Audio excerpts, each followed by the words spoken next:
ములుగు జిల్లా ఏజెన్సీ ప్రాంతాలైన ఏటూరు, నాగారం, మంగపేట, కన్నాయిగూడెం, వాజేడు, నూగూరు, వెంకటాపూర్, గోదావరి తీర ప్రాంత మండలాల్లోని రైతుల ప్రధాన పంట మిర్చి మరియు పొగాకు.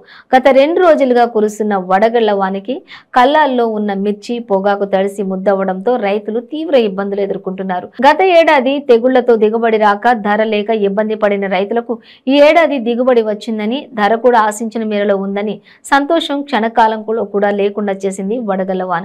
మిర్చి సాగులో పంటను 3 దఫాలుగా కోతలు చేపట్టి అమ్మకాలు జరుపుతారు మిర్చి రైతులు. ఈ ఏడాది దిగుబడి బాగా రావడంతో, ధర కూడా ఆశించిన రీతిలో ఉండడంతో మిర్చి రైతు కష్టానికి తగ్గ ఫలితం వస్తుందని ఆశపడ్డారు.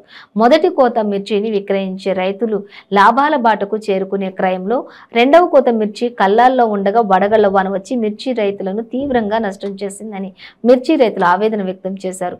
మిర్చి రైతును ప్రభుత్వం ఆదుకోవాలని, ఏటా ఇదే తంతు పునరావృతం అవుతుందని, మిర్చి రైతులకు ప్రభుత్వం సబ్సిడీలో టార్పాలు అందించాలని, అంతేకాకుండా సంబంధిత అధికారులచే పంట నష్టం కూడా సర్వే చేయించి నిర్వహించి పంట నష్టం ఇప్పించాలని రైతులు కోరుతున్నారు.